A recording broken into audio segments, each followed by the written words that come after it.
Yo, yo, yo, Joe, everybody. This is episode 331 of GI Joburg. My name is Steve, and in this episode, we're going to be talking about cartoons. There are new eyes on GI Joe, whether it's lapsed fans who've only discovered it now thanks to the enormous popularity of the classified series and the burgeoning success of Skybound's GI Joe lines of books, or completely new sets of eyes, people who've never thought G.I. Joe was a thing worth their attention, all of a sudden think, this is kind of cool. So let's ride that wave of popularity and spitball ideas about what a new G.I. Joe cartoon show would look like.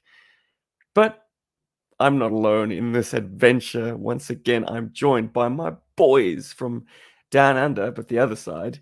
It's Paul. Yeah. Both for silence, Steve. And Rob. Whoa, hello, howdy, hello there. How's it going? Wow. The three brothers down south, me on the Australian continent, and you boys on the dark continent. Yeah. Thank you for joining us. That's the This way is it another one of our goes. live jaunts, as opposed to We're the not live. one. Oh my god, I can't believe We it. also have a comic book to talk about. We're a little bit What? late off Yeah. the date for this one, but Scarlet issue 1 of the 5-part miniseries has been available for over a week now. So we're going to discuss it. Whoops. Guys, I'm very divided on this book. Oh, yeah. Ooh, whoa. But because Yeah. it is spoilerific, we're going to backload that Yeah, and put that at the end of the podcast. So anyone This- who hasn't read it and wants to read it, we'll put that at the end. do you wanna... We're going to talk yeah, about guys. cartoons first. We're But gonna give you first- time to read it. So 40 minutes, you got Quickly pick it up at your local 24-hour comic book store. Hell yeah. Paul, Rob, anyone got anything new they want to crack on before we get onto the main agenda? Crack on.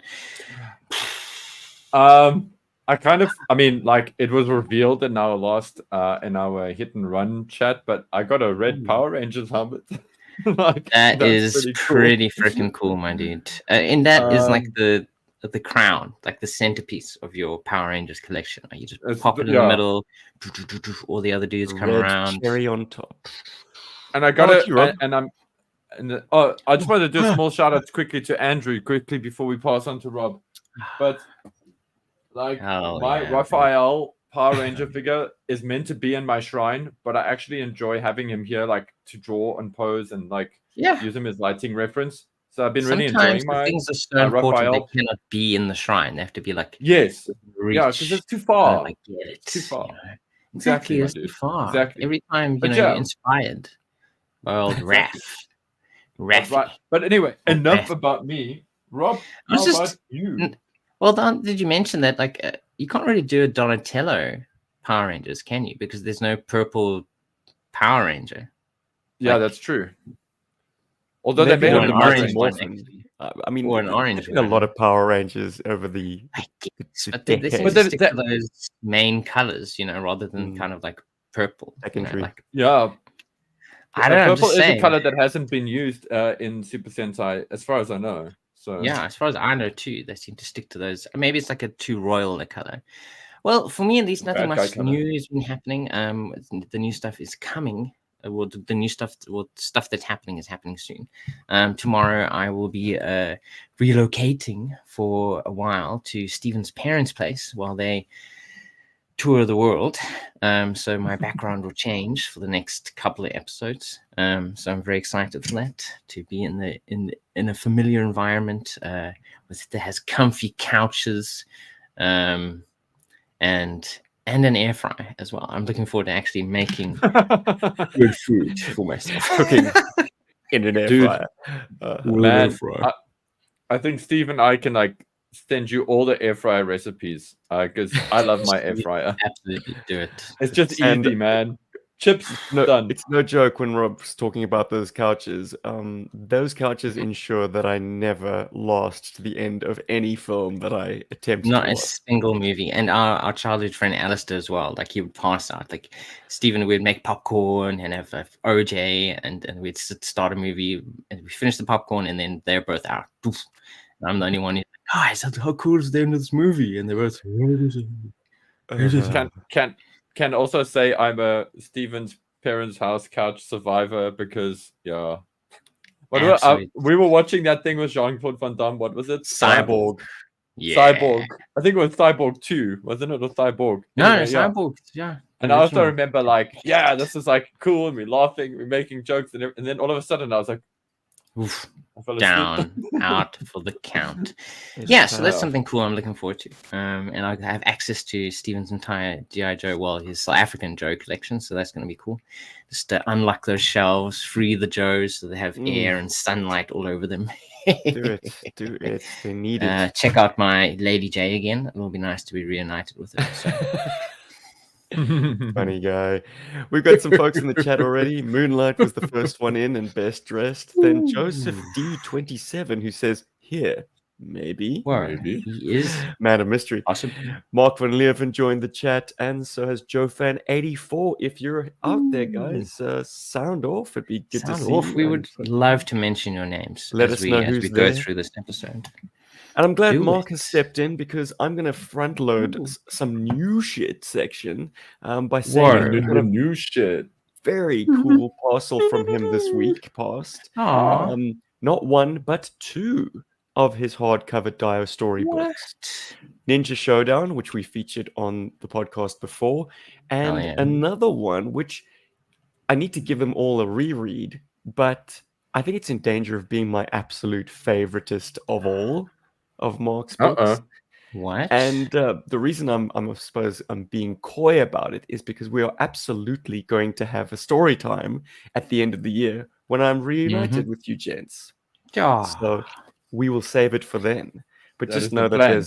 there's some good stuff coming down the pipe Stuff is from on Mr. its Van Leeuwen. way. We salute you, sir. Thank you for doing such phenomenal work and packaging it so well in a hard-bound book and sending it off to GI Joburg. We appreciate it. And everyone else out there will Absolutely. appreciate it surely as well. Brother Malachi has just entered the chats, as has Sad Monkey. Yo, Joe, guys. Hell yeah. The agenda today, What? cartoons. Whoa. Cartoons. Yes, but but what's let's going ask. on Let's just in that brain there. Shem, let's put Brother Shit. Malachi's heart Out of at his ease. misery. Yes, we have received an email from you, and yes, I believe your stuff is in the drive. So You're It's in not the on the drive. It's not just on the drive, it's already edited onto my timeline. Guys, I'm What a man. furiously getting It's on the cracking track. on International Backyard Part 4. And The fourth it's, part. The story continues. part 4. it's going to feature more PlayMotion producers this year than ever before. We have kind of opened up for public submissions, and we've received a handful of them, more than a handful, quite a healthy number. So it's going to be a very varied adventure, but I can assure you it's going to be a good one. Hell yeah. Steven is fast, guys. You don't know how fast he is. He hates technologies like the less time he spends on it, the better. So he edits like at freaking I'm done. Back to life. Stupid technology. Get out of my way. Where's my Terradrome? Yeah, man. Yeah, man. Comic books, cartoons. What should we do? I suppose we'll do, as I say before, the cartoon will let's do be the cartoon. at the end. We're gonna do some cartoon chats. Cartoon talk. Paul, So this is a what? topic suggested by you? Yeah. Give us some background. Why are cartoons right at the front of your lobes? Give him. My mic I is think he going needs in a and out. moment. Give me 2 seconds. I got a small He needs a technical problem. moment. Oh. While he thinks about that, Andrew sent me ages ago 2 Gundam figures, and I just thought I'd show off one of them while we're sitting here. This is Gundam Wing. I do not own this as a kit. This is one of the sort of like pre-made figures that they make for the Gundam series, Gundam Universe, I believe it's called. It's very cool. It actually I mean, the way that it's put together feels like the factory made the kit, which I find very, very hilarious. But it's very cool. It's got the same articulation as like a standard sort of kit, and it's really cool. It's freaking fantastic. I'm actually very happy with this. He's amazing. I must just get the other one out, and I'll be able to display them. Yeah, very, very cool figure. I've always wanted a Gundam wing, but never owned one, and now I do. So that's pretty awesome. Rad. Well, let's talk about some more new shit then. Whoa, you because got I some absolutely cool do new not want to shit, start my this man. without him. Well, yeah, Absolutely not. It's been Father's son. Day, so GI Joburg, of course, salute all the fathers Happy and Father's Day to all the dads. people doing fathering work out there. It's not just biological dads we celebrate on this day. Of course, it snuck up on me because guess what? Australia, for some reason, wants to celebrate Father's Day in September. Come on. Well, don't we do the same in South Africa with Mother's Day? I'm pretty sure it's on a different day than the rest of the world. South Africa does Mother's Day on the International Day, and the UK does it on a different date. And then confusing. Father's Day, everyone celebrates on the same day, including the UK. But Australia decides to do their own thing. I've yet to discover the reason, but whatever. Paul, have you fixed your technicals? Not yet. Still yet. We're getting there. We're getting there. But Stephen, what did you get on Father's Day? Come on, I need to know. Well, it snuck up on us, and we were sitting down to dinner, and then all the messages started flooding in because the rest of the world had woken up. And I was like, and you're like, guys, doesn't count. Like, Kimmy, it's Father's Day. She's like, oh, you got me something right. But I was like, don't worry, you're off the hook. I already got myself something. Of course you did. Is that what you do in Australia? You're just like, I'm going to buy myself a Father's Day present. Oh yeah, exactly. It's because we're ahead of the rest of the world, so I have to get the jump on things. Yeah. So went to some vintage toy markets on a massive toy hunting expedition this weekend. I saw a hammer shell for just 10 Australian dollars, and I say shell, though I don't really mean a shell. It's a vehicle with 4 wheels and a steering wheel and a roof. So it is a functional Jeep, even if it doesn't have all the little greeblies that a hammer is meant to come with. I mean, the hammer... Yeah, it is quite fancy. The hammer is like what is later termed as a battle in a box kind of play pattern, because it's got a mounted gun that you can then take off and put on a tripod. It's got an ammo box. It's got an ammo belt. It's got all these additional bits and pieces, which, they're nice. And I do have a complete hammer thanks to my man, Jim Godfrey. But... the shell on its own is perfectly serviceable. And for $10, I wasn't going to leave it behind. Yeah, it's the stunt hammer. I see Tunnel Rat riding shotgun there, so that's cool. Yeah, Tunnel Rat goes in the mounted gun position, and he got his of course whatever you would call it, his heavy machine. His sighted pig. M60. Yeah. Jeez. It's good stuff, man. Yeah, and it feels right for the 1989 and 1990 guys. I don't feel right putting them on a Desert Fox. I don't feel right putting them on a Vamp. This is the Jeep of their era. So it's good to have more than one. And I think they look cool on a Desert Fox, personally. Very useful. It's a vehicle that, like, I don't think anyone... It's no one's favorite vehicle. It's no one's favorite Jeep. But it's damn functional. It almost suffers from the opposite problems to a Vamp, which is a bit too cramped and can only seat 2. This is like too spacious and can comfortably accommodate 5, though you could jam more inside here. And the storage space at the back means no one's accessories have to go into your pockets. That is loaded up. Brilliant. That's probably one of the single best features of that vehicle. Is the accessory storage. People overlook brought out his wing Gundam, and I'm like, I've got this lame one. Hey, anything, Joe's? Good to see you, Greg. Welcome. I assume it's Greg. Whoa. You guys can hear me, right? I'm not. We can hear you loud and clear. Sorry, we haven't acknowledged you. No, it's okay. It's fine. I've been in limbo before, so I'm just checking. It happens, but thankfully you're back. Hold up your wing to the camera for me quickly, my man. Jeez, we're sidetracked again. Sorry, it's just such a nice toy. I really like how they've done those Gundam Universe figures. They're really, really great. They And have it's done a figure, good no? job. Mm. Yeah, it's a figure, but it's still put together. The articulation is kind of like the articulation you have in the model kits, which I find kind of cool because it's consistent at least. But obviously more higher quality because it is already put together and is more weighty, I think, than a similarly scaled kit as well. Which is kind of cool. But Paul, one day I'll get one of those. Anyway, what are we talking girlfriend, about? What we are gonna inspired be- you to encourage us to talk about cartoons of all things? X-Men. X-Men 97 has Of been course.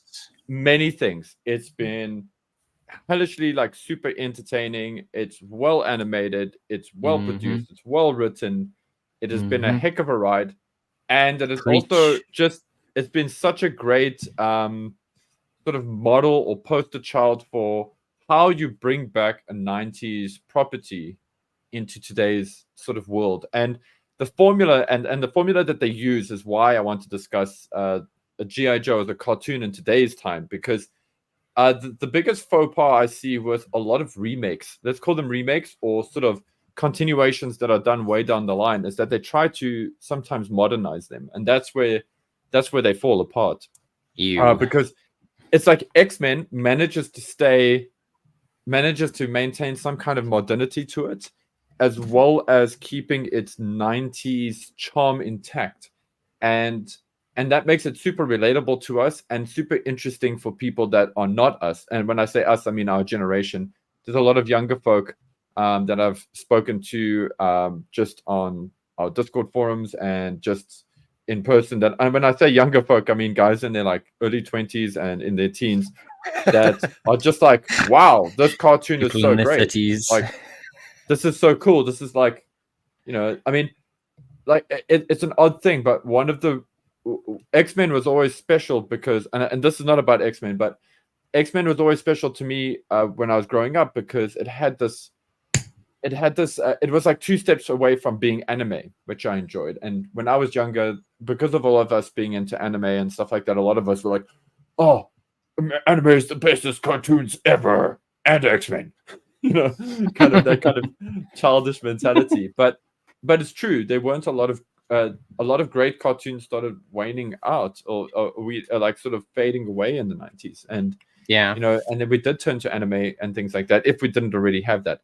Anyway, guys, today's mission, if you choose to accept it, is I want you to try and imagine what you think either the best version of a GI Joe cartoon would be like today, or what would you like for a GI Joe cartoon for today. And why is that a different concept? Because one, we're making it for the people, and the other one is we're making it for ourselves.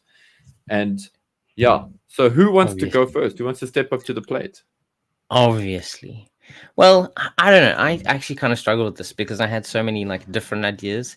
Like especially after reading Scarlet, I was like, let's do like Charlie's Angels meets I don't know, Alias, and do like a Scarlet led like team where it's kind of like more espionage, and they kind of like into the world of like corporate espionage, and like the main villains would be the Tomix and Zammot, as well as like I suppose hopefully a better version of what the hell is those robot people called? Battle Android Troopers? Yeah, those guys, but the Revenge. There we go, like a better version of those clowns. Because we're like cyber technology, and my brain was just like all over the place. And that kind of turned it down a little bit. But then I was inspired by Cobra Commander and how they used Cobra Law. And then, like, I kind of feel like my ideas are like really off the wall, and they almost feel like not like GI Joe. But I was just like, go for it. Why not just throw them out there anyway?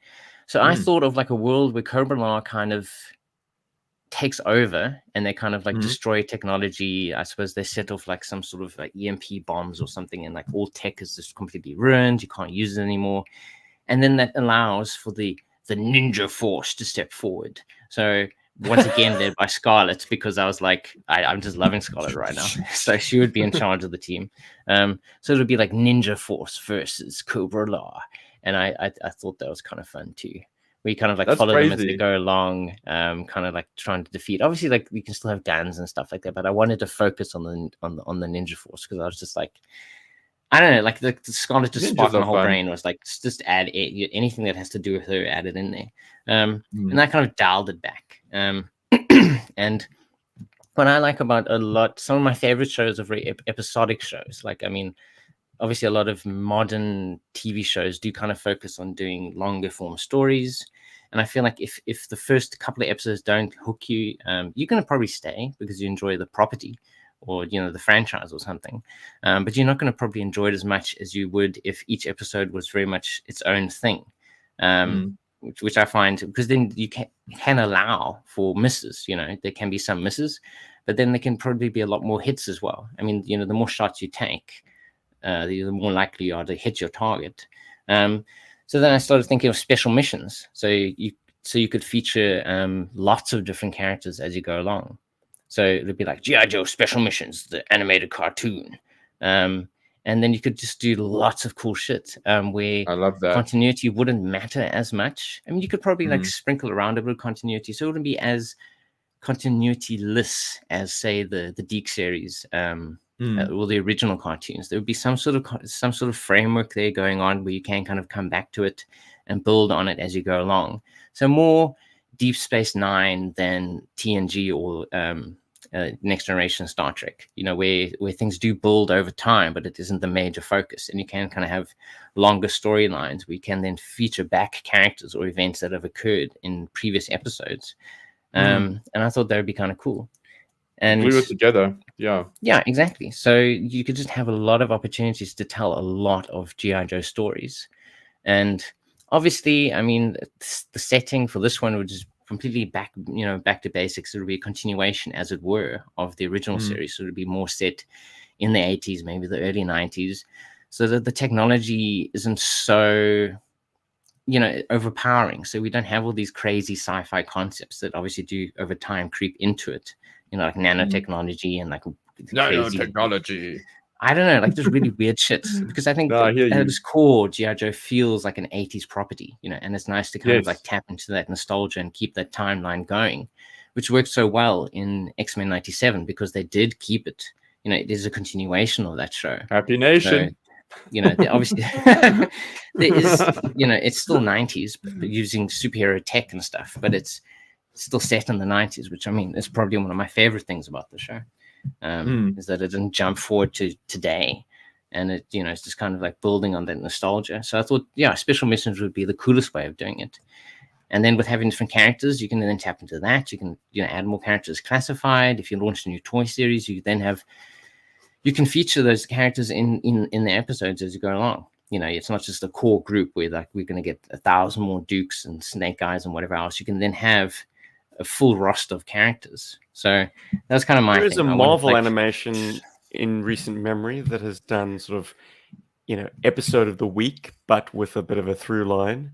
Can you think of what I'm hinting at? What if? What if? No. Yeah. Really? I never watched it. So I thought it was all separate. there is a sort of a through line eventually. Oh, interesting. So, I mean, the template is there for like episodic monster of the week or special missions style of the week stories, and then resulting in some, you know, big bad at the end. Yeah, so you could do that. I think, I mean, what if then I guess proves that the concept works. Yeah, so that's kind of my general pitch. I mean, I like my other ideas a lot as well. Like I was just like, put Scarlet in everything, have Ninja Force fight Cobra La. So I thought those were like really cool, but they were like way out there. And I was like, what is GI Joe? You know, GI Joe is the team, it's the characters, it's the setting for me as well. Yeah, so Special Missions, the cartoon, that is my pitch for GI Joe in the 21st century. Oh, very cool, man. I really love that concept. So too. I think that's a lot of fun. Yeah, I would get on that. What age group would you target it at? Would you try to make it like the same age group as something like the Castlevania animation series, which is sort of aimed at like older, young adults and adults? I think slightly older there, where you can kind of maybe. I mean, you don't have GI Joe doesn't have to be like explicitly violent, I think, to be fun. But I suppose you could have enough of it in there that it does appeal to a wider group of people. I mean, at that time now, where I think cartoons are slowly being accepted as entertainment for people, not just for kids. Which I think shows is like cool. Invincible, etc., etc. Yeah, Invincible, and I think Archer. I mean, that's quite a funny show, but it's definitely aimed at adults. The type of humor in that show is just so explicit. Like, there's not for kids at all. So yeah, I think we are at a time now where you can push a cartoon and it doesn't have to be live action for people to kind of latch onto it. I think they've been striking that balance ever since The Simpsons, guys. Yes. Cartoons for grown-ups, yeah. But now this is cartoon. Yeah. This is like from a toy line, also for grown-ups. For grown-ups. That seems to be a recent advent. Like Transformers has had it for a while with their Siege and War for Cybertron, etc. Serious tone, but like at the end of the day, you're still looking at toys on your screen. Yeah. And that's the thrust of my pitch, because I initially thought I always wanted to see GI Joe 88, like the lost year. But that would cater to a very, very niche market, i.e. me, and maybe a handful of other people who love that kind of that middle era that never got a cartoon. But you got to ride the wave of popularity. So do you make a cartoon adaptation of the Energon universe? I'm sure it's in talks at the moment, because absolutely. G.I. Joe's got a groundswell of popularity, and Transformers has always been popular. You put them together in a cartoon, it's a smart bomb for Hasbro. Whether it's through Kirkman's own sort of Invincible style animation, which I don't think it's quite right for G.I. Joe and Transformers, but certainly has a proven track record of delivering. Like Invincible, yeah, the animation is kind of simplified in some ways. But it follows the comic book as well. And So the that's the action other thing. is incredible. Like, so kinetic, so just, eye-popping. Imagine seeing, like, Transformers being gored like that. Just all the mechanical... And hopefully, all like, splattering everywhere and more attention. This is Hasbro's Transformers money we're spending right now. Yeah, that's way too obvious. That's way too Route One, and doesn't really speak to what I want.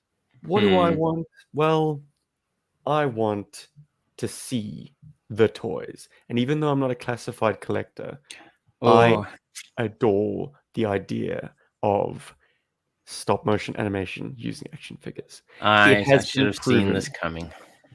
Okay, guys. Does anyone have any idea who Justin Raish is?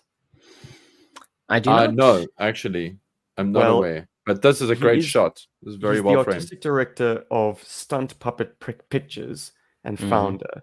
And he released a stop motion animation short of Sergeant Slaughter laying waste to an army of bats, with the following caption. And this is on TikTok, but he also released it on his YouTube channel. My first G.I. Joe classified animation film ever in preparation for Joe Fest. Sergeant Slaughter was always one of my favorite Joes, so this figure was mandatory to animate. It's also my very first Hasbro Toys animation. And then in all caps, he says, can't wait to do more. That gets me very excited, because hopefully this is his job interview for getting to do more of this stuff, because it is amazing. The smoothest stop motion you're likely to see. I mean, this guy's a pro. Obviously, but those shots are framed beautifully. My word, does a lot of Motu stuff. Have you guys seen this short? I haven't. I have not actually. I've never heard of it. Why do I think?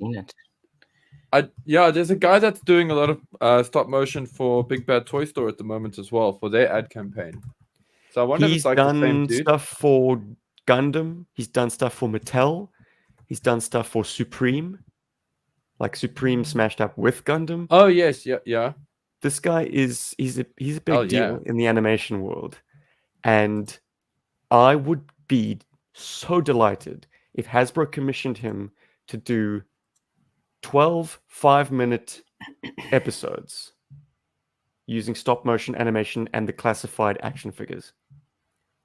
There are enough of them now, and vehicles. You would have to build sets, of course, but like that is what I want to see, boys. There's this amazing stop motion show using Hot Wheels cars called Hot Wheels City. Elliot and I Yes. watch it a lot. It Super is cool. amazing. They I use a bit of clay motion elements. Yeah. So molded clay sort of monsters the Hot Wheels cars fight.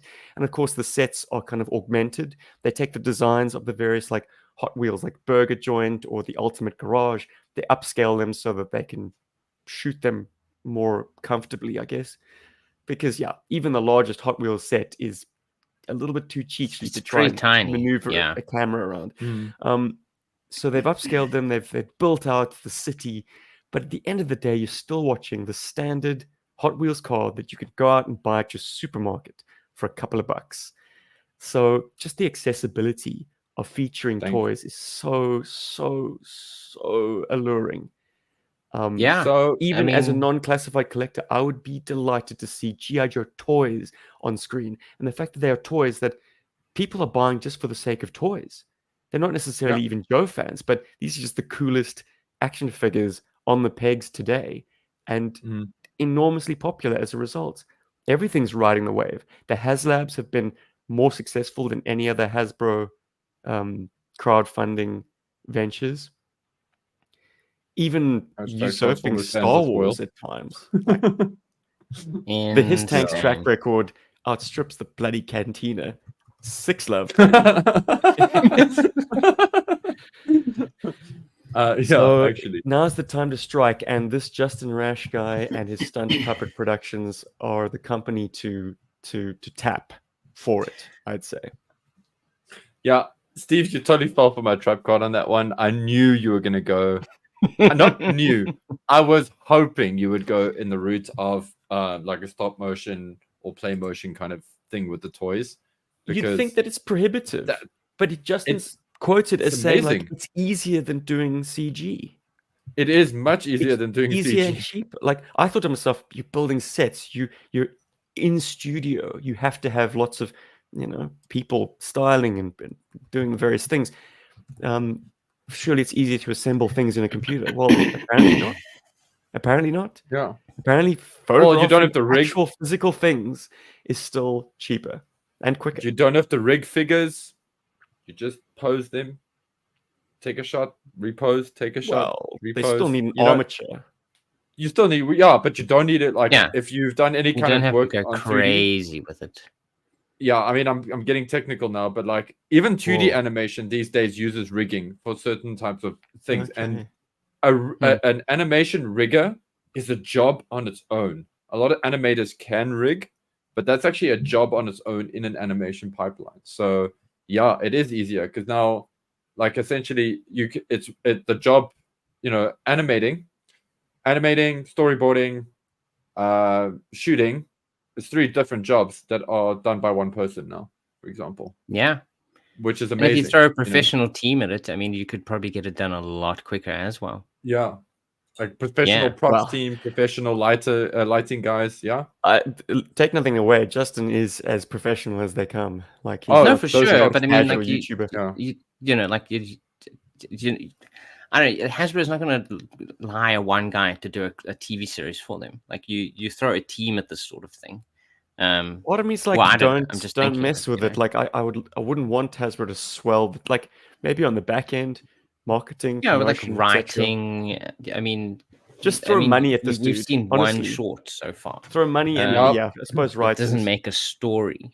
I'm sorry if I sound like the cynical one here. No, I think I'm the one who's like, damn, one dude can't just do this all on his own. That's Oh no, I'm like one. Of course he can. I'm not throwing shade. I'm just saying I think it's pretty cool. I mean, I mean, there haven't been many stop motion shows, but I mean, obviously the one that everyone would think of is Robot Chicken, which obviously in itself it did use a lot of. I mean, they had some cool skits with GI Joes, but that's more of a skit show and more comedy focused. I think it would be really cool. IMDb, but I thought that he was. I thought that he did get his start with Robot Chicken. Maybe I'm mistaken. Interesting. Okay. But yes, absolutely. I would want it to the tone of it would be important because you are seeing toys, but I would still want it to be serious. So Yeah, kind of like how very we much in the approach our same play vein as Mike motions. the You know, Hunter. they're very much, yeah, I'm Mike the Hunter. I mean, we take the subject matter seriously. We just use the toys as the actors, you know, Yeah. instead of real actors. Yeah, I think that's actually kind of cool, and it's very now, but it's also vintage at the same time. I mean, stop motion is not as done as often as it is, I think. And the novelty of it, I think, can also draw in a lot of people who maybe aren't even GI Joe fans. You know, you can kind of just draw There's a people in to coolness to see it. the coolness of it. Like, whoa, how did he do that? You know, I think, yeah. And if you do throw like a big team, I mean, if there's one short, imagine what he can do as like the head of a group of people. You know, voice actors, set designers, everything. You know, like you could actually create an incredible series. And as you said, because it's the toys that are out currently, you know, that's you selling the toys at the same time. Oh, Hasbro. And that's where my love cynicism. I hope that there are talks son. right now. I hope that his They're emphatic. listening right now, Stephen. They heard you. Like, No. we've got to hire this guy. But that's There's a reason yeah, why but- he put it in caps, I hope, when he said, I can't wait to do more. Because he did tag. I think he's Hasbro excited official. for himself. You know, he's excited He's making an himself to appearance do more. at Joe Fest. Maybe there's going to be a big announcement. Here's to hoping. Maybe. Who knows? Listen, Who my- knows? Guys, I'm going to cynicism- dip out very quickly. I'll be right Yes, back. please do. And yeah, Paul, tell the audience. Yeah, I'm going to share my idea in a second as well. But I do want to. This is where you thought Stephen would go. I didn't. Until he started thinking, I was like, you'll probably a cool cartoon idea or something. But you knew. He was like, stop motion toys. Yeah. No, that was totally the Yeah. vibe I thought Stephen would go for, and I hoped he would. And maybe this is a little bit of like insider info, but once upon a time when we had a similar conversation about a GI Joe movie or TV series, how that would go, Steve did sort of bring up this idea of, the whole thing being about playing with the toys, like it would be kind of a meta kind of experience, which kind of already told me that that's where Steven's mind was long ago. So I had a feeling he was going to go here. I do want to address some cynicism just regarding Hasbro and maybe hiring a guy like this to do stuff. Listen, if Hasbro does do it and it is actually a thing, then albeit I'd rather be wrong about this than right about this. But companies like Hasbro, like these big corpo efforts, their marketing companies and their marketing teams will see people like this gent who's done the stop motion, or they'll see people like us who have done play motion. Instead of actually contacting us directly because we are aware of the value of what we create, what they will do is they will assemble a crack team of people that will create I see where you're going. a facsimile of it. And then they will focus group the living shit out of it, so it'll actually lose a lot of the actual real feel. And my proof for this, where's my evidence? GI Joe Resolute. GI Joe Resolute was amazing writer, amazing animation team, great sound. The toy designers were on point. Everybody was in sync, and the Joe fan base at the time was like, "Oh my god, this is the second coming of GI Joe, the greatest GI Joe cartoon really ever made ever." Like and Hasbro is like, "Hey, we hear you, but also, you're not gonna have more." And then even with the Bumblebee movie, they give us. I mean, I love the Bumblebee movie. It's been on record a few times, but you have this great Cybertron section, and it's amazing. You're like, oh my word, like, yeah, that's like, there we go. That's proof. Fans have been saying it the whole time. We're like, give us why Cybertron. can't you make a Cybertronian Transformers movie? You've got these characters. Yeah, fine. Okay, give us the first one with humans, but take us to Cybertron. Do the whole Cybertron thing, whatever. And the whole fan base is like, yes. And Hasbro's like, go to Cybertron. That's a really, really good idea. We should call John Malkovich and get a whole bunch of what's that other guy? Yeah, we should get him in as well. And let's make another live action movie. Screw what these kids want. They don't know what they want. Like, it's that mentality all the time. It's that focus group to hell kind of bullshit. That said, I hope I'm wrong. I hope we do get I think production. Yeah, if he could be deeply involved in it, I think that would be really cool. I'm looking forward to checking out the stop motion after the show. Totally. So my idea for a GI Joe cartoon, well, guys, it's going to be very like straight laced. It's not going to Ooh. be too crazy. Okay, not Charlie's I'll- Angels meets Alias. No, no, none of not that. Charlie's Angels Okay, meets okay. Alias. I genuinely would love a continuation of Sunbow. After like after Cobra Law. I would genuinely love that, and I would love it if they did it in the format that the X-Men has done, where they try to do like 12 episodes or 10 episode blocks of that. And I think it would be fantastic if they could take the same kind of animation, the same design quirks of the original Sunbow show, and kind of expand that universe a little bit more in terms of like GI Joe, like Sunbow stuff always lived in this strange realm. So GI Joe, Mask, there was Transformers, right? They all lived in this like future past version of the present day in the 80s. So there's like Yes, this like very idyllic, nebulous. yeah. So like technology that would never exist in this cartoon, as far as I'm concerned, as nanomachines, they would never exist. Like small little robots like this, like maybe like that big, they would exist. They could call that a nanomachine, but I don't want any nanomachines like Metal Gear Solid style or the movie style in people's blood or enhancing powers or any of that crap. I just want to have red and blue lasers, but I wanted to have some stakes. I want the characters to have a bit more gravitas. Like just give us more. Just you've set this template already. You've got the original toy advert, right? So now just take that and just give us a little bit more. Give us some like, pathos. Give us something that helps us connect to it as people. So that would be that's like my like type A kind of very straight down the line. What I think could be fun, and I think in a lot of ways people kind of want that. Like we got Renegades, and Renegades is cool, but we didn't want that. It's and we've covered Renegades a lot, and we've spoken about the merits of Renegades ad nauseum. But at the same time, Renegades is like Hasbro or that whole concept coming to us and going, "You will like this," and we're like, "No, you will like this." Okay, yeah, fine, you won't like it. We'll just quit. Oh, you kind of like it now. Oh, sorry, it's typical like bait and switch crap. But the other concept I have that I'd love to see is, and Rob, you did kind of pinch it a little bit there. So Special Missions has a storytelling format that I really love because it's very focused on those moments.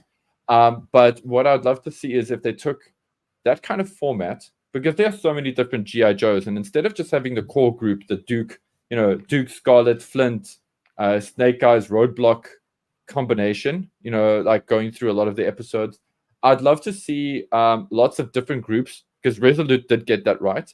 I'd love to see different groups doing their own missions in episodes and kind of working parallel to each other as they attain a greater goal, so that we watching it can start rooting for teams and having our favorite characters in these teams. And as far as even like breaking these teams up into giving them like, I know G.I. Joe's codename is Team Delta is one of them. But I mean, for example, Team Bravo, Team Delta, Team Sigma, whatever's. That would be kind of cool, so that people could also relate, like the X-Men, X-Force, X-Factor, that kind of vibe. I'd love to like have that going on in a cartoon, because a show that did that very well until it jumped the shark was Game of Thrones. Game of Thrones was very good at creating these episodic journeys with different groups of characters, and then just peppering us with a little bit of the other characters' journeys. And I think if that was done in a sort of Saturday morning style cartoon format, that is aimed at our generation, so not being scared to like shoot a Cobra Trooper or Viper here and there.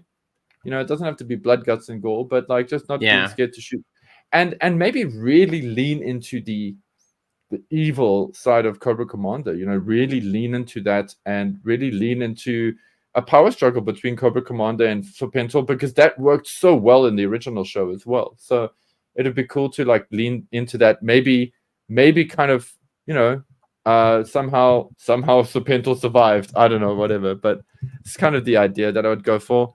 And also another cool just ideas for like I got some like artwork that I did long ago. I didn't do anything specifically for the show, but the visual style of stuff like Duke Even the ARAL run, that artist whose work I love so much on the new 300 stuff. The earlier guy, both of them are amazing, but the earlier guy had this really cool, sketchy, dynamic style to his work that I really loved, and I'd love to see a cartoon that looks like that. But yeah, at the same time, I mean, it'd be fun to so I'm just throwing some pictures on the screen now. So I've got like a Range Viper. These I did a long time ago. It's a Mega Marine. It's Mirage. Maybe even have this kind of big, bold comic book style for the show. Or that's kind of cool. Yeah, just something like this. Like still colorful and in line with what Sunbow did, but kind of more modernized. Yeah, with a bit of teeth. That's the idea. Okay, this is going super stylized, and I'm talking about a road pig image that I've done here. Sorry, guys, on the podcast, you might have to check out the YouTube for this one. But also going for bigger, extreme, weirdly shaped bodies and things like that. But I don't know if that would work for a show. But I mean, it's fun. It's there. Why not? I just wanted to show off the artwork anyway. But yeah, that's kind of where I'd want to go with that. Like, just give us Saturday morning, but with adult money, because that's what the toys have done. That's what He-Man resolutions or revelations that became resolutions or whatever the heck it is. That's what that has done. Yeah, and that's finally got successful. Continuing story seems to be a thing that we are getting a lot of. So instead of just completely reinventing what came before, you kind of continue it. So if you do continue Sunbow, Brother Malachi, I think, asks, would you have like a focus on Renegades and the Marauders? Because they wouldn't feature so much in the original cartoons. Totally. But like Marauders got Deke. Marauders got Operation Dragonfire. This is like straight after Cobra Law. You want to get out back into the show. You want to get but you can still put those characters back into a new version. Like what would Sunbow have done with those later teams of characters, I guess. Yep. Budo, Shockwave. Like how would they have been interpreted better, than how Duke approached it.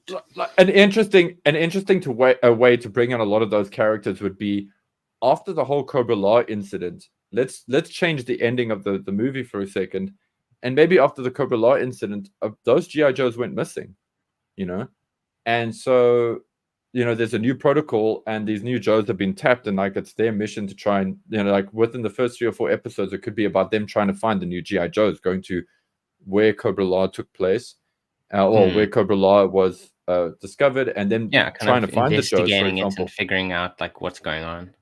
And that in itself could be cool. a like special missions, operations, rescue the Joes, rescue Duke, rescue whatever's, but kind of bring that in, and then even have the Joes as they're surviving, fighting off the remnants of Cobra Law or whatever else that they've awoken or whatever. It's just, I don't want to try and write and conceptualize the story here, but I just wanted to have I do want to conceptualize the story. I don't want to go into the depth. I want to.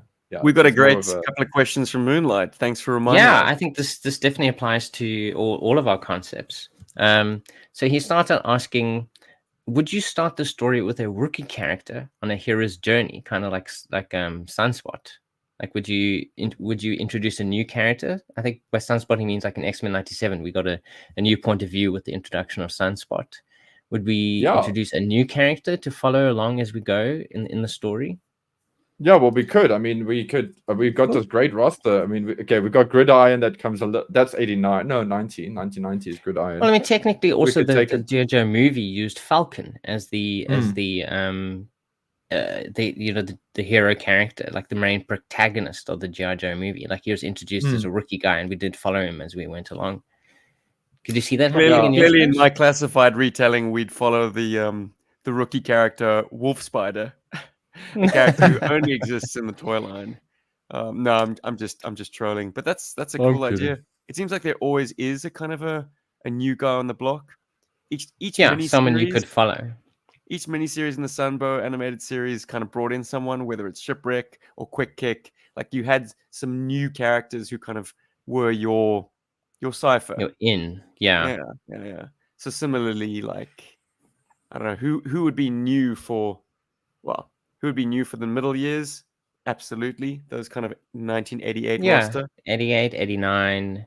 yeah, definitely you could have Scoop as the main character of this show going You forward. bastard! You already got yours. You already got yours. It's It's Shockwave only stuff. one. It's only one. We need You know, more. also, Better you know than the zero. visual.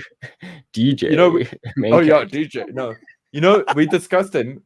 And I think he would be such a great replacement for Snake Eyes in that like Operation Rescue GI Joe. In that you could use hit and run in a lot of ways Yeah, you as could the actually, for military, sure. as the commando. Yeah.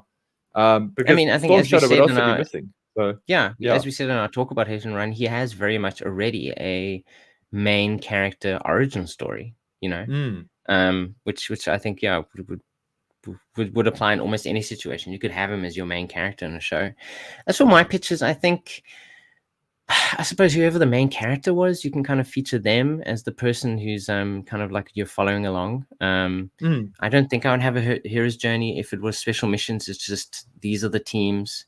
I mean, maybe you could have a rookie guy. As I said, Scoop could be a good example of that. You know, someone new entering the team, and you get to follow him maybe at least in some of the episodes, but not all of them. So that there won't be like a rookie character on every single team that we have in special missions. Yeah, I think that's definitely something you could do. Sean Collins is dead to me. I don't care who Sean Collins is. I don't know who he is. He's not an action figure. He was not released in the 80s. I don't care. Like, no. Thank you, Moonlight, but no. Moonlight also asks, would you reinvent characters for the cartoons, for these ideas? Kind of like record or take someone like Dalton and create a new version of the character? No, I think I would play to our fan boyness in that have some of these characters show up as being seasoned dudes already, so that you're as excited to see them in the show as the new characters are. You know, when they go, so not so much like Dalton." how Renegades did it with their characters, you know, where it's like, oh, that's Doc. Wow, it's so cool just to see Doc as an actual doctor, you know, or Zartan is a real biker. Wow. And he gets I don't want to see that stuff. Yeah. I would actually do a lot of character history would be through like brief exposition. I wouldn't do the super far back flashback storytelling thing. Mind you, I've been watching a show called 911. It's a bit of a mom show, to be fair, but it's really well put together. The first 3 seasons, in my opinion, are super well assembled. The emotional content is great, and the way that they create bonds to all of these characters and get little bits of their personality coming out and fed to you is really good. And then every now and then they'll have an episode that flashes back to that character's past. I know it's a typical kind of TV writing thing, but it does give you a bit more, and it has got that character rubbing up with characters that would now be established characters in the present time for that character's journey. But with GI Joe, it would be a cool thing. You have so many characters, you don't have to necessarily reinvent. You could introduce new ones if you wanted to. Although for myself, I think special missions, that concept, I think you could definitely still use whatever characters you've established. But for my Ninja Force concept, where it's kind of like in the future, you know, Cobra is taken over. There's no technology, no electricity. I think definitely you would have to reinvent all of those characters to a certain degree, you know, kind of see a slightly, maybe not older, but more seasoned versions. And like, how did this new world affect the way that they kind of like go about their life? I think you could definitely do that, do something there, you know, like what is a post-apocalyptic cover girl like, you know, what you know, how is she different now? What you know, are their any jobs? character, you know, what are their jobs now that there's no tech? Like, what does a mechanic do? Imagine, I mean, I haven't fleshed it completely out in my head, but definitely there you would have to do a lot of reinventing, and that's also why it's kind of a very like niche concept. I think it's less like popular GI Joe and more like something that I was just like, that's a really cool idea. Like, it's wild. That's it. You could do spin-offs of things. Okay, I am very funny about spin-offs. I don't like the idea of a spin-off. I like the idea of an assistive series. So a fairly good example of a series that assists the lore is like The Mandalorian, because, you know, it is considered a spin-off of Star Wars, but it kind of a story set in the Star Wars universe. Star Wars universe, yeah, but it does link very quickly into the main. Exactly right. So, and it pays us. It pays us off as fans by going, oh, Luke Skywalker. By the way, spoilers for a show everybody should have watched already, by the way.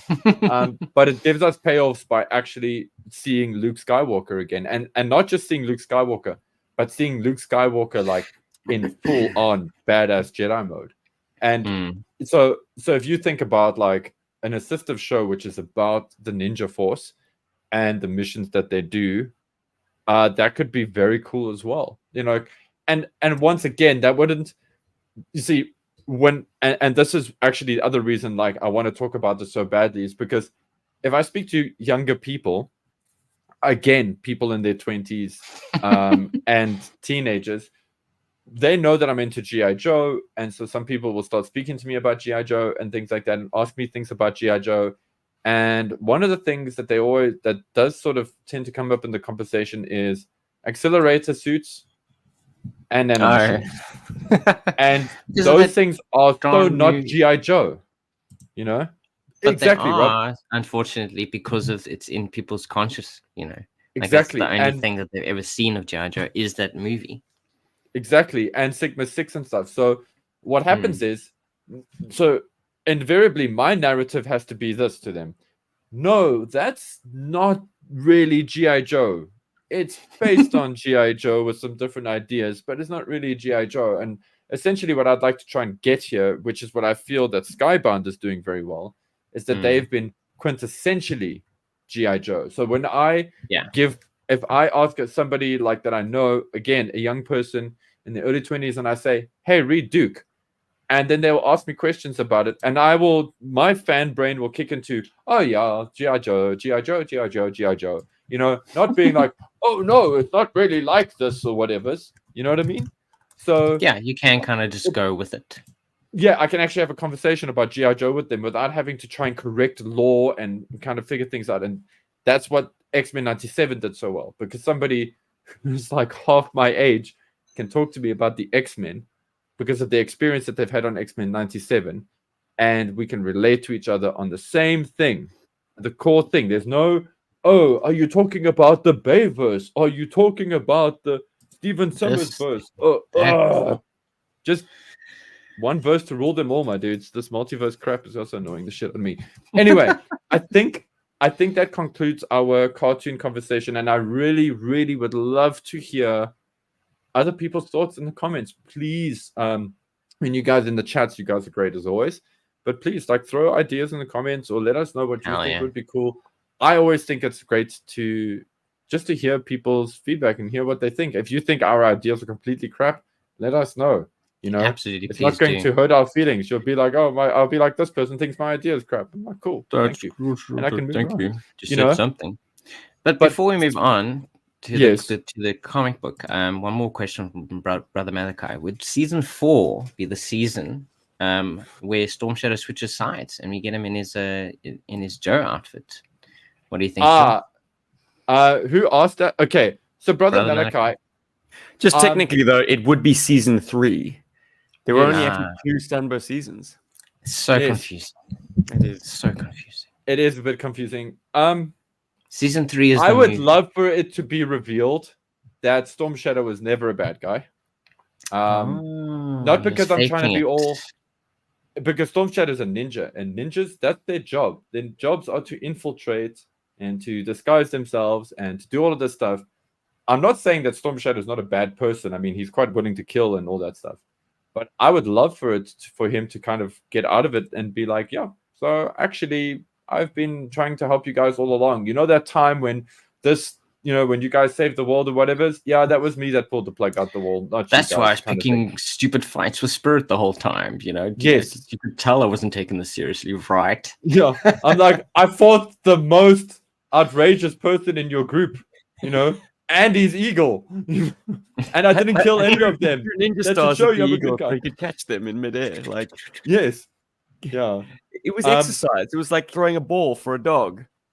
Yeah. So Malachi says Malachi's response is like, yeah. The thing is, 87 was the year he switched sides in plastic. Yes, or you can look at it as 87 was the year it was revealed he's a good guy. That is really a matter of your own narrative. Okay, come on. Yeah. Let's be the series Police here. Yeah, it was 1988. Ooh, you Storm guys. Shadow Yeah. version 2. Yeah. Mm. How So very dated. so for me, like, yeah, I like the idea of him just that's his mission. And in a weird way, it could also be explained that the Arashikage, one of their disguises is the fact that they appear to be bad guys or in a criminal organization or whatever. But actually, secretly, they could also be a ninja team that is trying to stop Cobra in their own way. I don't know. You could play all of this stuff up in the Sunbow show. That's why I'd love to hear people's thoughts in the comments. Tell us we're Yeah, crazy. for sure. Tell us we're awesome. I don't know, whatever you think. But speaking of Arashikage, Whoa. Scarlet. Ooh. Oh my god! Wow, Oh my word. that was Okay. a segue. That was segue. Ninja segue. segue. So Paul, you're in control here. What are He's we? not. What are we looking at? I've tonight? screen shared. Volcans. Oh, you're screen shared. Okay. Paul's welcome to drive if he wants to really linger It's on the artwork. time for Oh, no, the Scarlet confused. comic. I looking at the back end, I was confused. Sorry, dudes. It's just that Rob Hawkins asked me to do the voice. Ah. Brother Malachi wants to hear whoever does Destro's voice say Paul. Guys, I'm loath to do a blow-by-blow synopsis. Just the broad No, I don't strokes think of what just happened. follow it along. I mean, you would not believe how irritated I get every time we go blow by blow. It's like, this is what I happens on bet. this page. This is what happens on this page. Like, if you want to talk about something, talk about that thing specifically, or Yeah, you know, but talk about a through line.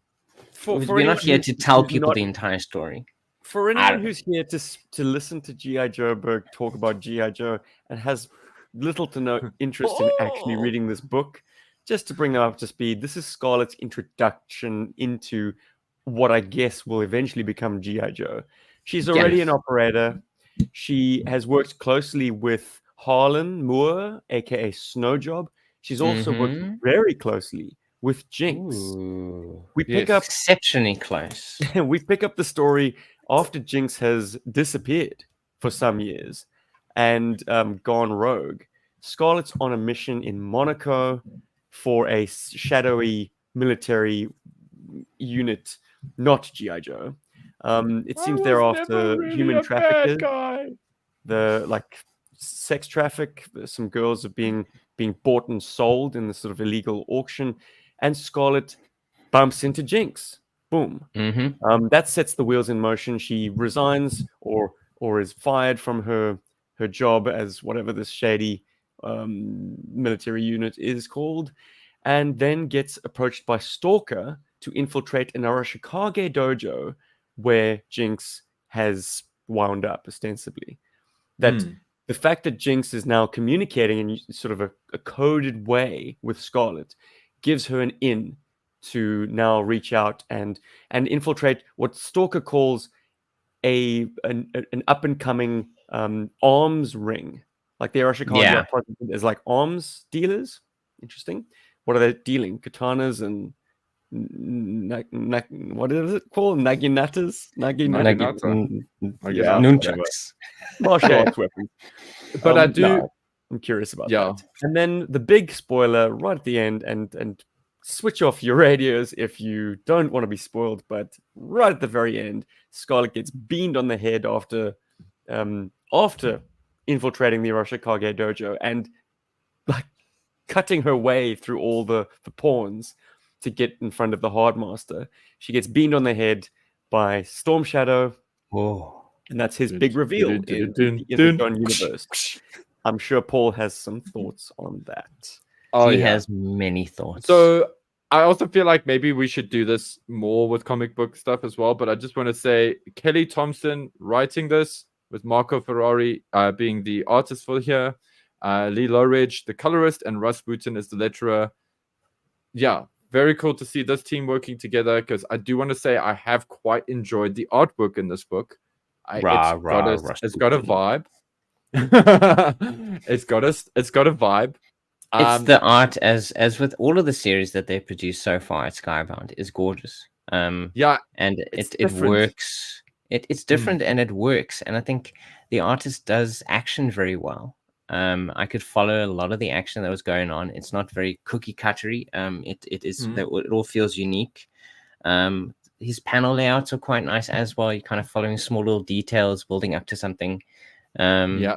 Very and much overall, so. it's very, very talented. I could follow the story along quite easily, and there's lots of nice use of color, of setting different scenes.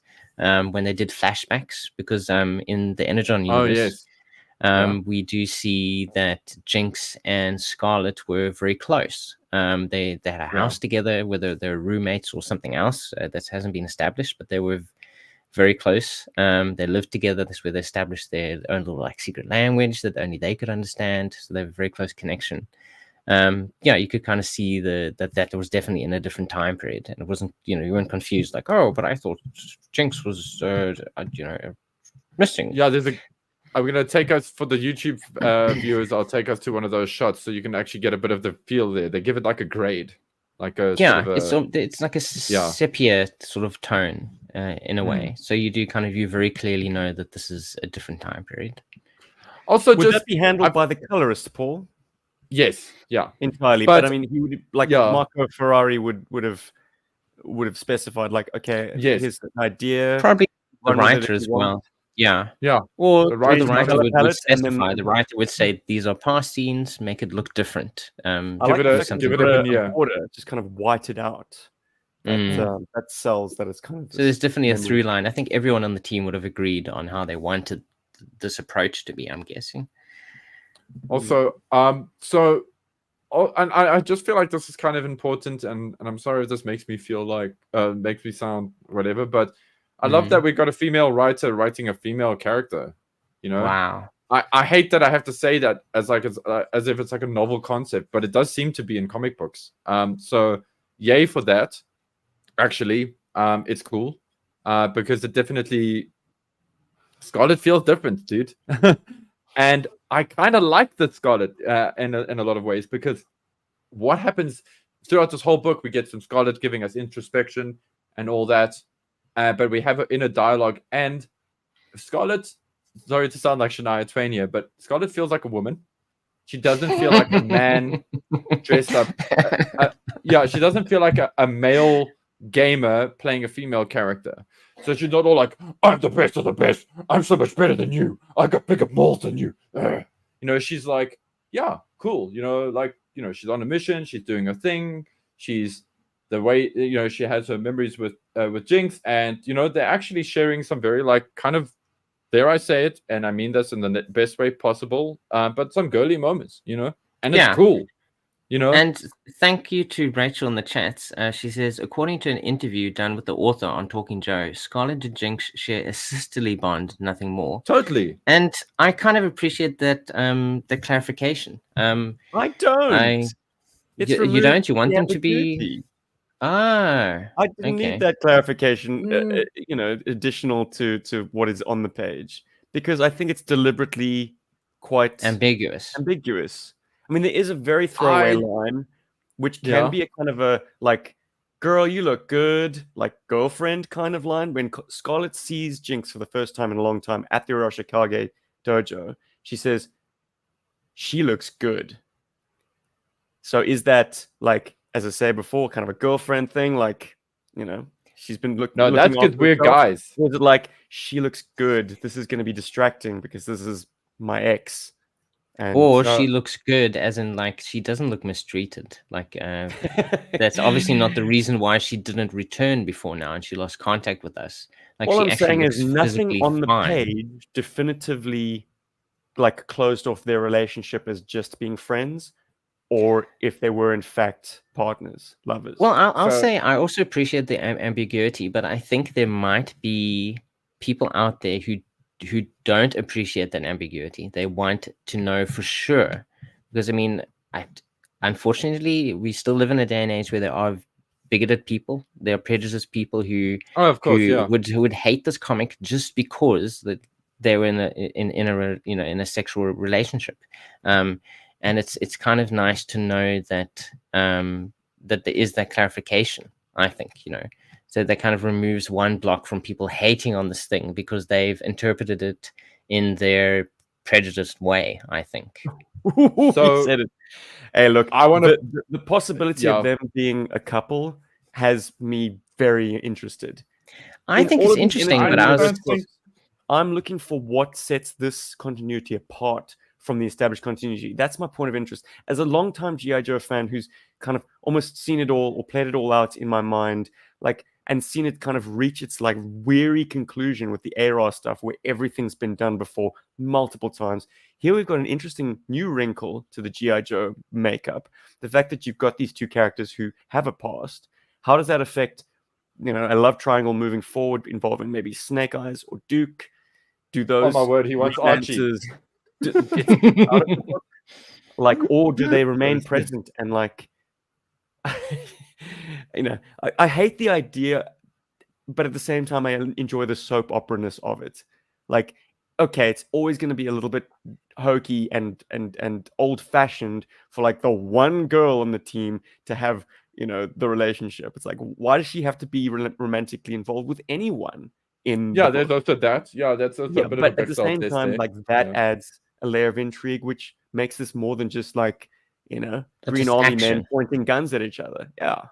So So, okay, so I want to put this out here. I never once caught any ambiguity between Scarlet and Jinx. I didn't think they were romantic. Yeah, I just thought they're really close friends. And I'm not saying that like, oh, I'm blind, I have no gaydar or whatever. Like, I know I've got friends, like I've got a lot of friends that are girls. You guys do too. Like, girls are like that. Like, at least my experience with most women, they're close. They like when they hang out and they do stuff and they've got their like sisterhood vibe going on. They party. Let's not lose sight of the fact that at this stage in the story, It's they not are romantic. comrades in arms. Exactly. So Yeah. maybe it was Don't get me logical that wrong. No, for sure, but I think it is ambiguous enough that you could read it different ways. I'm I not suppose you saying could. that I'm Yeah. happy Yeah. either way. I'm just saying that there is Yeah. wiggle room, and I think depending on the type of person you are, that wiggle room is maybe not appreciated depending on how you lean absolutely. in accepting these sorts of relationships. But that also But I sounds see like when yeah. but obviously that you is can't not- write towards everyone. You have to write the story that you Exactly. want to tell, and I kind of actually like that it is it is cleared up for me. Yeah. Because I don't think No, we I have can't enough. help but be cynical and think that maybe that was a scaling back. Like maybe the author wanted there to be something more, but they decided to tread a safer line. Maybe Hasbro stepped in and it's like, let's keep this relationship stuff to a minimum because this is actually a comic book about toys. Though I'd like to think maybe the people in the Hasbro comic division are a bit more open-minded. But once again, For sure, play it I think safe. Don't piss anyone off. That's a smart move. This is an item for sale. Like it's not someone's like bleeding heart like artistic expression. This is a commercial. But hopefully they had leeway to decide for themselves. And I think showing all relationships. I mean, you can show all of it, but I appreciate that it shows a bond between them that doesn't have to be sexual. I think that's kind of cool, like best friends. I don't think a lot of media these days just show people being best friends if they're the same sex. Exactly. I think a lot of things does lean way more into the other stuff, which is totally fine. I think that's absolutely fine. But I think it's cool that we do get to see a very close friendly actual bond friends between them. Do you know why I love cool. this? Do you know why I love the relationship between Scarlet and Jinx in this book? Because there are very few moments in the entire run of GI Joe, like ever. I'm sorry, but I know this is quite a blanket statement, and if I'm wrong, point it out. Tell me in the comments. Give me the issue number. I'll gladly have a look to like check it out to help change my opinion here. But Scarlet is very seldom handled like a human being. She is literally a red-haired female Terminator. It is boring. Okay. And Snake Eyes interpreter. And Snake Eyes interpreter. Her value as a character is basically there to serve another character's value. It bugs me. I love that her and Jinx are friends because it actually shows me, wow, Scarlet is a human being. Scarlet cares about something other than Snake Eyes. Scarlet actually has feelings. It is nice to read. And I don't think that this is woke at all, just putting that out there, because I don't feel there's a gender in this book. It is literally girls that are friends. And you know what? If they if they are in a like sexual relationship, whatever, cool, good for them. That's awesome. At the end of the day, like Rob, you said it earlier, you can't write for everybody, and people are going to interpret it. And if they have an issue with it, it's honestly their problem, because I don't think that the book is trying to force an agenda, which is cool. So I have no criticism about that from my side, at least. I just think it's great to see Scarlet being an actual human. Admittedly, though, it was a bit of a knee jerk for me, because at first I was like, oh my word, this is Velma from Scooby-Doo infiltrating a human trafficking ring. And because Scarlet felt a bit written like that. I'm not trying to be mean, but she did feel a bit jinky, to me. Like, but then I kind of got into it, and I was like, oh yeah, okay. Yeah, I was like, this is cool. Scarlet doesn't have to be like a Terminator. My favorite thing about this issue in regards to representation is that we have 2 redhead characters in the comic book. I think that absolutely. And the helicopter did not explode. Amazing. Exactly. In a fiery inferno. And wow, like they covered a lot of ground in this book in terms of just movement, going from like location to location and getting some good story beats. And I really loved how this book put that stuff together. A special spotlight that I'd like to put on, and I know for the podcast listeners you can't see this, but I do urge you to please grab the book. If for anything, please check out these ninja pages when Scarlet infiltrates, or maybe you already have and you know what I'm talking about, but Scarlet infiltrates the Arashikage, and those pages are so cool. She cuts through spells of ninjas. It's the 3rd act of Kill Bill, where the bride is just slicing through. It's absolutely gorgeous. Like the action is done so well. Though, guys, I must say this does, while it is supposed to, I suppose, make Scarlet out to be as elite as they come, having her cut down dozens of Arashikage ninja just makes them out to be chumps. Yeah. Like, it has the effect of making the Arashikage look a little bit weak. Well, I suppose that's the point. Yeah. I mean, is to make her who seem better than them. And I think she felt confident enough that she could be better than them. It just shows that her training is better had to sneak up behind her and beat her on the head. It's like, he was like, well, that's how much she's really good. I might be under threat here. or that's how much better Storm Shadow is than she is, which is also great because it helps Storm Shadow. She'd already offered herself up. Like, this was her job interview. Like, it's a strange way to ask to join a dojo by killing their own members. I guess maybe it shows that your recruits were not good enough. Yeah, exactly. You need someone better. I've just cut off the chaff. Like, these guys were your weakest ninja. And having me being strong myself will also help you become stronger too, because I can pass on what I know to the rest of your people. So listen, this doesn't come from any kind of rhyme, reason, or fact. Okay, this comes from a really cool ninja film released in the early noughties, in the early 2000s.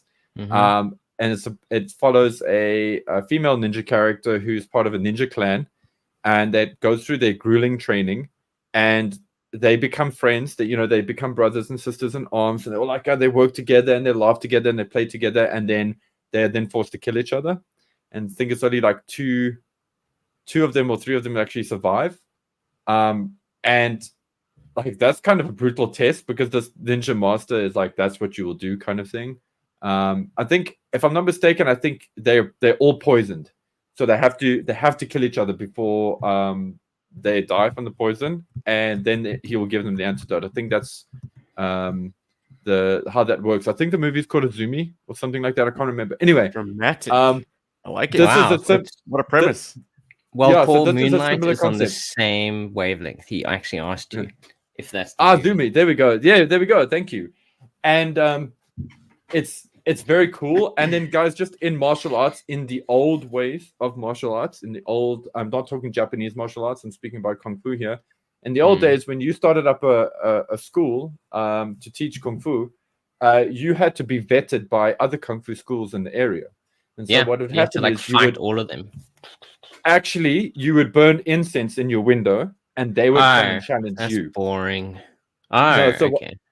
so what happened is you leave incense, and while the incense burns, I think you can actually burn incense or something for a week or something. I don't know. But while the incense burns, any teacher from any school is allowed to challenge you with either themselves or their like highest Like top level students.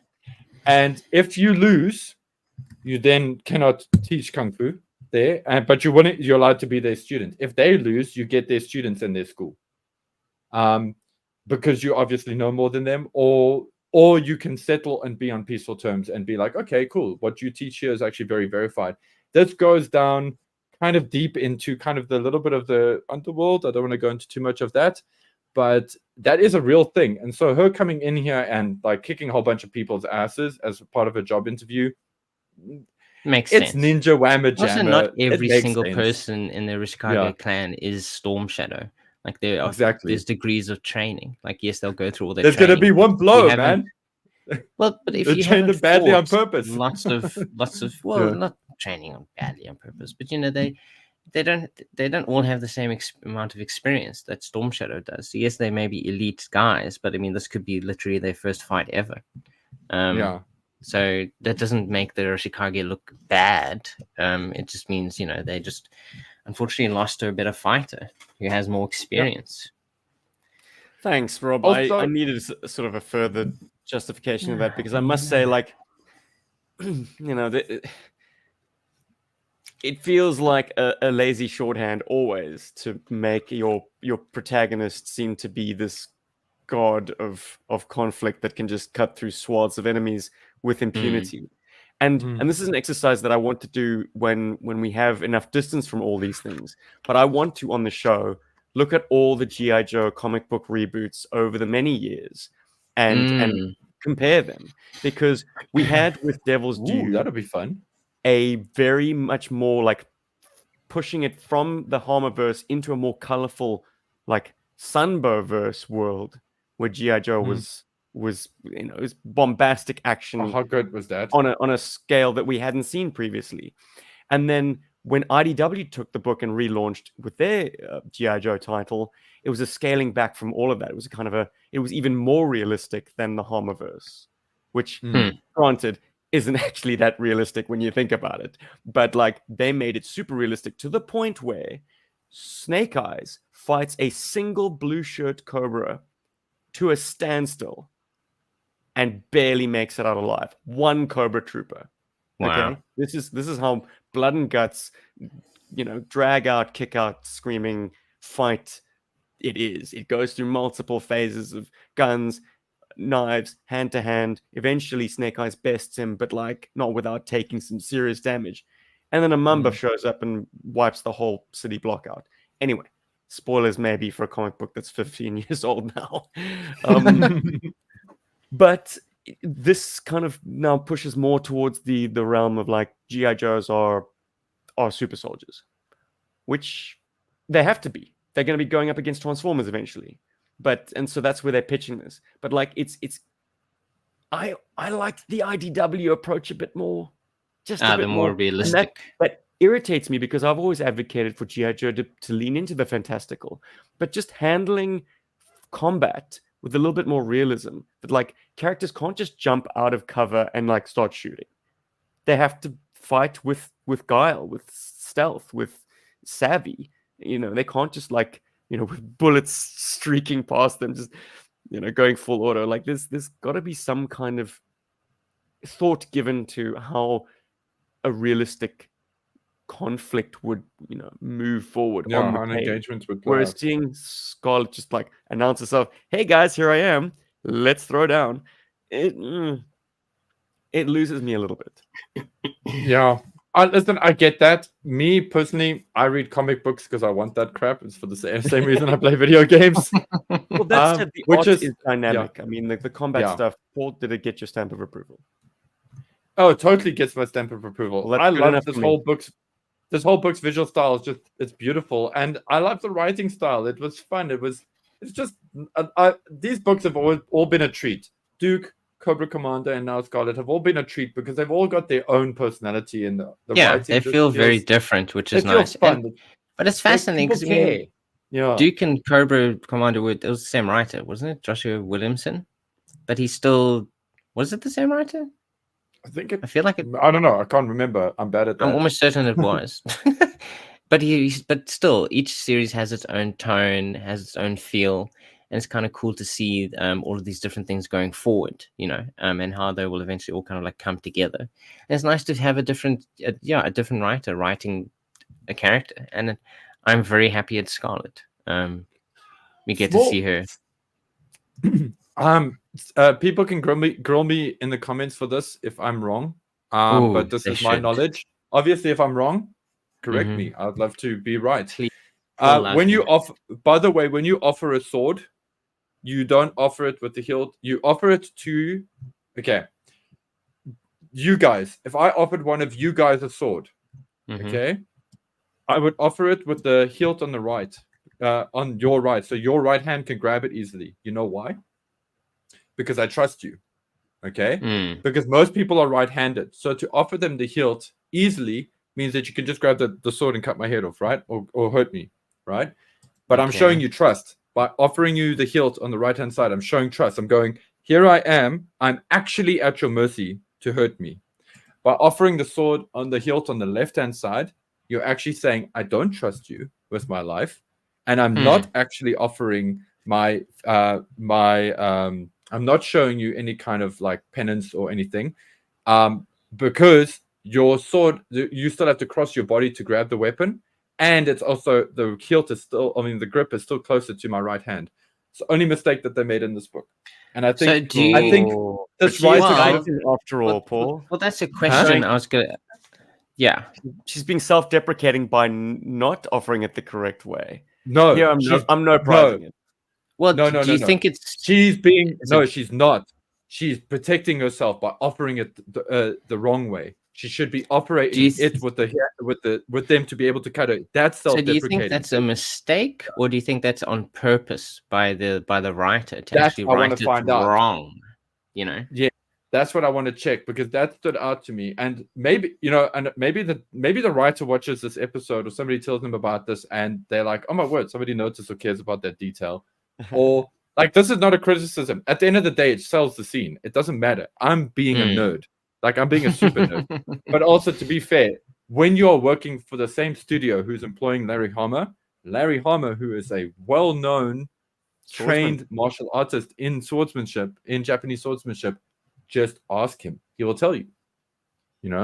But Yeah, also or do research. But still, I mean, it'd be fascinating to know if that is a mistake or if it's intentional, because it also affects the way that the hard master approaches. If it is intentional, to have it be a mistake on her part.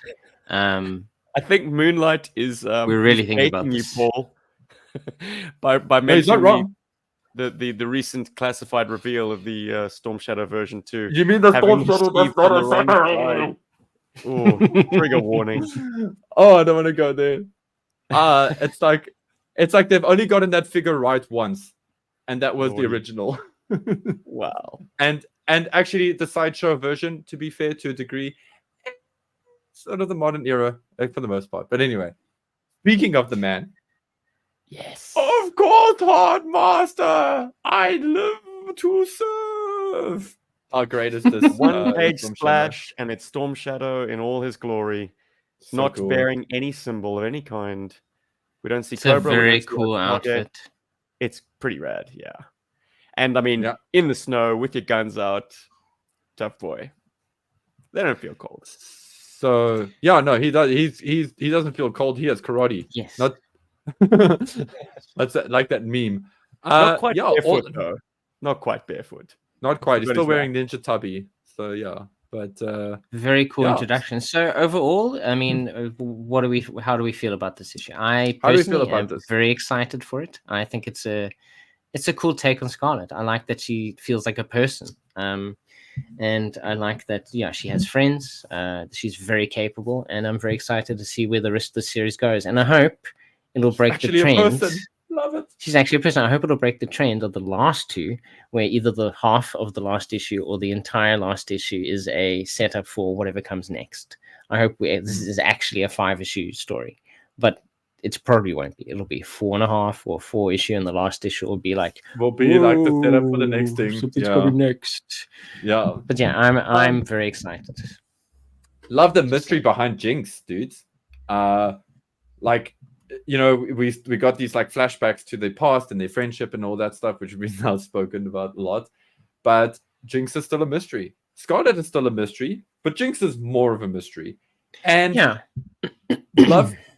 I love that there's a payoff, Steve, and I'm sorry, I think I might be stealing your juice here quickly, but there's a great payoff to Stalker being like, yeah, I've done a little Arashikage myself. Yeah, what a place I'm something of a ninja myself. Yes, so I mean it's a throwaway line, but like Stalker seems to confess to having had some training with the Arashikage in his past, which also reminds me of a throwaway line in Duke where Stalker says like a buddy of mine taught me how to use swords. I learned a few things, but yeah. Yeah. So I mean Snake Eyes has been hinted at. They were really teasing us with that information, but it's new that Stalker possibly accompanied him to Japan. That's cool. That's really rad. Either that, I mean, or they're I've always playing wanted with Stalker the to be- timeline. Yeah. I mean, like, there's been fun stuff done with him in ARAL where, like, because of his gang upbringing, he was as proficient with chains, etc. I mean, I think maybe there was some file card information, or maybe it was information that went on the cutting room floor from like Larry's more fully written file cards. But like, yeah, there's definitely references to Stalker being proficient with hand-to-hand and like melee weapons. I'm so sorry, Oh, listeners. geez, That's me Moonlight laughing at hitting us Moonlight's back. comments. Beautiful. He says, wait till the Arashikage reveals Roadblock as their best student. Now, if you're scratching your heads with the reference, there was a time when Dwayne Johnson played Roadblock that the box backs and card backs all had a blurb talking about like Roadblock being like the ninja greatest master ninja. of G.I. Joe. All with the bloody Arashikage. My goodness. Annoying. What a time. What a bizarre period of G.I. Joe history, if we look back at it. It was just a rock vehicle, that movie. So much it fun. was. Why not? WJ actually dropping some great knowledge bombs here quickly. Yeah, Roadblock, one of the few people to actually beat Storm Shadow in hand-to-hand combat in the Marvel comics. Yes, that is actually kind of a remarkable thing. Very often, he did it quite a lot. So Guys? it sounds like we're all very positive about this. Yeah, definitely. I just want to. Can I just say something about this Roadblock Storm Shadow fight? Just like quickly, it has to be said. There's a reason that there are professional weight classes in fighting. I'm just putting that out there. I'm not saying. I'm not saying Storm Shadow can't beat up Roadblock. I'm just saying he has to hit really hard in the right places. Yeah, and also not to stop because Rhodey tackled him from behind with all that weight.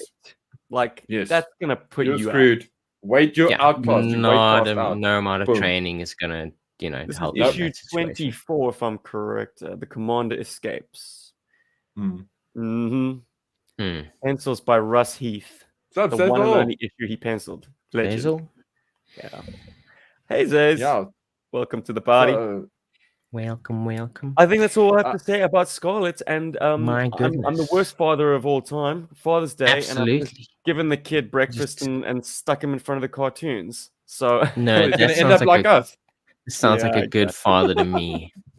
I want Steve. to make an announcement. Some new shit, boys. Very exciting. Yes. My goodness. Are we sitting down? General. Oh my god. Oh my god. Are you bringing it back to SA? Whoa. No, my god. That's fine. Look, Paul, I'll be coming back at the end of the year with a 3-year-old and a newborn. I think the amount of real estate I have to He's bring only going to be able to bring one toy. I get back. it. You can't put the kids in the bags. I understand. And also, you can't put the general in the bag. There's no way that's going to bag. That we had when we went to JoeCon. When we met up with our dear friend and now proprietor Greg. I mean, he's got an awesome store. Check out Back in Time Toys if you're curious. They have an actual shop front and I think an online store. But like, see the guy in person. I imagine he would have been at Joe Fest, which is this weekend, I guess. Or was it next It's week? coming up. Anyway, Yeah, no, it's coming up now. Yeah. So yeah, Greg and his wife Natalie, amazing people. Super He people. said, So "Here's a great. general. Do you want it?" I'm like, "Oh, we are overcommitted put it? already in terms of like our bag space. I mean, we had full luggage before we even got to JoeCon." So like there was and the general, just by virtue He gave of us a whole box of dimensions, make stuff, it so we such took a an box awkward with us. thing. Yeah, it would have to go in the hold of the plane. It would have to be in a very big comfortable. Anyway, No. flash forward to now. There's a guy from the Netherlands who's living in Australia who's got a massive GI Joe collection, and he's currently auctioning it off piecemeal because he wants to get out. I mean, What, he wants to get out of Australia? Why? wants to get out of the hobby. I know. Oh. And guys, it dawned on me that was the general, sarcasm. okay, it's the last big thing GI Joburg needed to acquire. We've got a flag, we got a Terradrome, we got a Defiant, we got an MCC. So the big boys, we got a 1983 HQ. The big boys have been knocked out over the years. We got the 90th HQ as well. Sorry. Yes. 92 HQ. Rob's got that one. So the general, we never got any marketing for the flag or the Defiant in South Africa. But we did get catalog shots of the general. So in many respects, this was our answer to the flag. This is a substantial GI Joe vehicle that doubled as a base. Yeah, it's a bloody moving wall. I mean, it's a mobile wall. Plus a heliport on top. Yes. Insanity. With its own included helicopter, very tasteful color of the Locust. But guys, I can attest to the fact that you can fly and park a Tomahawk on top quite comfortably. So that's like the first thing you did. Actually, no. I need to extend my story out a little bit because I'm a fucking weirdo, boys. I bought this thing for a wonderful price. Like there was only one other person bidding on it, and they lost interest after their initial bid. So I got it for 210 Australian dollars, probably like 150 US. Good deal. Oh my word. It's only missing the two antennas, but I know a guy who can do repros, and I'm missing one of the hatch covers. So you lovely people out there in GI Joe land, if you have any leads on the sort of the canopy, the front canopy, the black front canopy, it would be the left canopy. No. Yeah, the left canopy cover if you're in the driver's seat. Anyway, whatever. Well, for comparison, there is literally a general on eBay currently that's in the exact same condition, only missing two aerials, and it goes for $425 US. $425 US in the exact same condition, just missing two aerials. So that is like how much of a huge deal, Stephen. Shut your face! But I was about to accuse myself or admonish myself for being a weirdo. I am turning 40 this year, and my big birthday present was going to be the Cobra Mothership. But of course, that went tits up. And we won't be getting that. There's been a general for sale nearby, like on eBay Facebook Marketplace, for about 600 Aussie dollars. And I was like, hey, if I don't find anything significant to gift myself, maybe I'll pull the trigger on that. But then this guy's auction came up, and bam, the opportunity to get a much cheaper general cropped up. So winning at life. But it does mean that I'm going to hold off on actually playing with this thing until November. Nice. I didn't even clean it, Paul. I didn't even put it in a soapy bath. I'm so proud of you, Steve. I have ultimate restraint. It's in the garage under a drape, and that's where it will remain for the next couple of months. Proud of you. Incredible. That is some self-control. It's the not cleaning thing. The instant you got it, that's one of the. Right? Can't I at least clean it? But that does count as playing with it because it's like part of the fun. Yeah, exactly. I'll be getting in there, like opening up all the features, getting into the computer section, lifting up the hatches, flipping up the missiles, Yeah, playing with the don't. helicopter. You know, we buy old shit when you get excited about cleaning it when you get it. Well, Actually, it will be wow. a bit of a project because I know that the sounds work according to the seller, but the light bulbs I think are probably blown. So I'll be doing some amateur internet sleuthing and stuff well, on there it. you go. electrical engineering shit. Why not? Actually, you on got the topic anything? of cleaning a toy, the Ooh. one GI Joe vintage thing. If there's one vintage GI Joe thing I'd like to try and get my hands on, is a repro sticker set for my Condor. I want to hang my Condor up here in the studio, but I cannot bear to look at it in its tatty state. It's driving me absolutely nuts. I want to do a whole proper clean on it and things like that. It's a slippery slope. Gonna give Paul. us- You are Yeah. going to, when you're on what is it, Toy Hacks, Yeah. you're suddenly going to be like, okay, what else should I add to this cart? Because I mean, the stickers on this other thing are looking kind of a little bit tacky. If I just replace them, it would be perfect. But if I replace it on these two toys, then all the other toys are going to look bad. Well, let me start. I'm just going to add by all the getting stickers. Condor stickers. Let me get some Condor stickers. I think they're like, what are they like? Are they like $12 or $18 or something for that whole typically set? $12. $12 for a medium size sheet. Cool. Oh, It's a yeah. sliding scale. Like, Not sponsored by Toy Hacks, by the way, people. oh, This we'd is love to take legit- their product for free. I would love and to review it sponsor. on the I'd show. love to, like, yeah, exactly. I'd love to That'd be like incredible. review them and stuff like that. So But if you're listening, this is- Mr. Hacks, yeah, this is not paid for promotion or anything ridiculous. This is just generally toy people talking about toy cool toy things. Steve, I'm unbelievably happy for you, man. Like, well, I'm That is sorry I so can't be cool. bringing it in December. Honestly, like ultimately, I want to move everything back home. But it's So going to we take will some moving. eventually see all of it. I've now accumulated a Terradrome and a General. Got some I don't know big how I'm stuff gonna going keep on that down down. under. Mm. I have no idea either. Gokai Red of Gokaiga and Kamen Rider Decade will be at Supernova Con in Australia. I was wondering if Steve will be going. There will be GI Joe there too from Project Darkcore. Isn't Supernova in Sydney? Look, if it's outside of city limits, that's pretty much me done. I'm in Brisbane. The furthest I've oh, by the way, I didn't get the General shipped. I drove an hour and a half out of town to a place called Gold Coast. Beautiful place, lovely reason for a road trip. But like, I had to, stick Elliot in the back and like, okay, boy, buckle fetching in. a toy. No, we did lots of Behave. stuff. And we timed it with a vintage toy market where he picked up some awesome micro machines. Oh my goodness. Dudes, did you know that micro machines back in the day did vehicles that were entirely chrome and then they put paint hits on top of the chrome? So Yes, the windshield, I had the them. bonnet. And what's That's so cool about that cool. is like it's just the trim that's left chromed. So like the Yes. window trim, the door handles, the underside of the car, like the sort of the fenders, that's picked out in chrome, and the rest is like a standard micro machine. Those are the best. They're very cool. I've got, you know what? I spoke to my dad because he was over today. And I'm like, I must go home to my folks' place and go to the garage and dig out a bunch of toys out of the garage, like my micro machines. Because you keep talking about micro machines and you keep making me think about my collection. I'm like, Elliot's into miniatures now. There's no going back. Like the smaller the scale, the more interesting it is to him. And I cool. but That we was also one got, of like, my a favorite Batcave for types of $5. toys. You're not going to turn down a Batcave for $5. are Of you? course not. You have The to get that. diorama potentials of like Batman Man.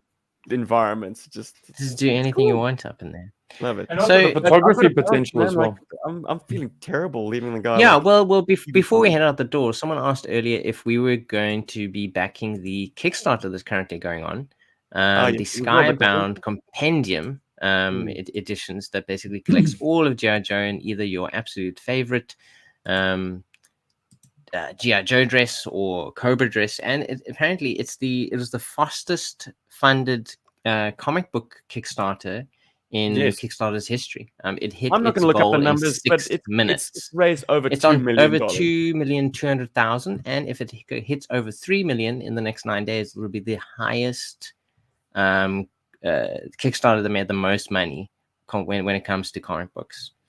I mean, they look beautiful. They are beautiful. Okay, but let me finish. So If you want a full Yeah. set, it's $600. Then Yeah. shipping, they have already said, is $600. So that is Mm. $1,200 for 4 hardbound books, which is amazing. It collects every single GI Joe comic ever published by Marvel.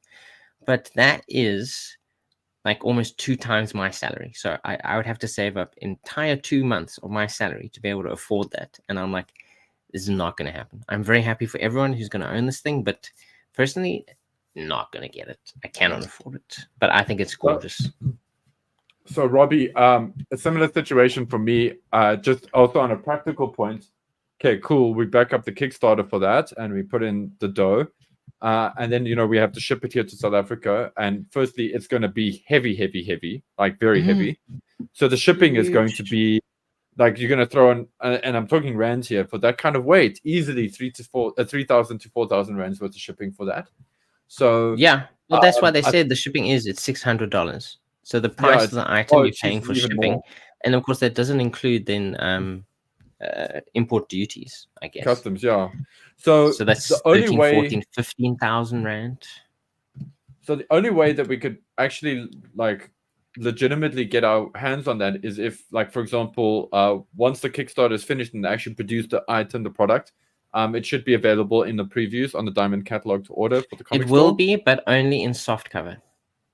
Okay. Well, you can only get the hardcover through the Kickstarter, and then those soft covers are going to be huge. It's just that I really wanted Carson's the 3D Joe's books that Carson Metaxas did. And he offered them to me. They were on special at such a great price at JoeCon when we were there. But I was just like, there's no way I can bring it back. Because as soon as I put those in my luggage, it's going to be like, So I'm guessing same with you, Stephen. Well, I'm delighted that already own them. Kickstarter clearly does not need our help at all to get it over the line. Like, and not us, but I mean GI Joe fans and.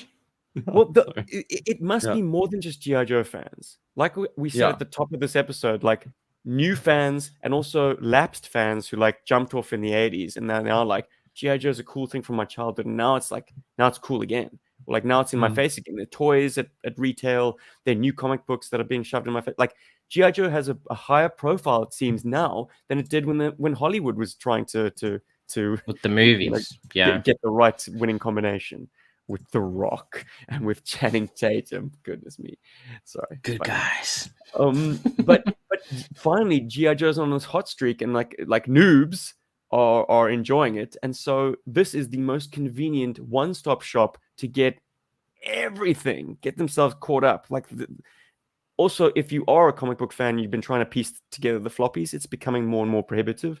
Like, not everyone's going to be paying $600 in shipping, I can assure you. And if you start breaking down the numbers of what you're getting, in many respects, if you're starting from zero, this is I mean, it does, especially if you're in the States. Like it is way more cost effective. Pay $600, you get all of Marvel. It definitely makes a lot of sense to buy it there. But I still find it insane. It's cheaper, at least according to the Kickstarter, to ship these books to Europe. $180 than it is to ship them to Canada. Apparently, Canadians will have to pay $200 for shipping. And that's US. What? That makes no sense to me whatsoever. Printed on the in continent? America, it could be, but I mean, usually these comic books are printed in Canada. A lot of comic books from Marvel and DC are actually printed in Canada. So I find it wild that if you're printing it in Canada, to ship it back to the people in Canada, there must be something weird. But anyway, for my part, I don't feel the pressure to support this, which is no, but I mean, as a thing, is it something that you would have loved to have owned? I mean, no, I've got these books in the possible format. I've got the floppies, guys, with the letters pages. I got the floppies. Yes, that is with the commercials, advertising, Flair trading cards, and because that is something they will never reprint. It seems ever. Like they will Nintendo video game, the comic books, but not the full experience that you had originally. Yeah, no, I get it. I don't need another reprint of the GI Joe books. I bought the Marvel /IDW trades as and when they were coming out because I have a couple as well. Yeah, just as a kind of a future proofing. But my floppies are pretty tatty. I'm not concerned about their condition, and As a result, I mean, like my philosophy with floppies, because I'm not a comic book collector, I don't want them boarded and bagged. I want them, I can pull them off the shelf Gotta be real. immediately. You need to get to that toilet real fast. You know, when nature calls and you need a rag to read, you don't want to be messing with my last Well, I sleeve. think that's pretty definitive then. I mean, well, at least for me, I would have loved to own this. I think it's a beautiful format for them and it comes across well.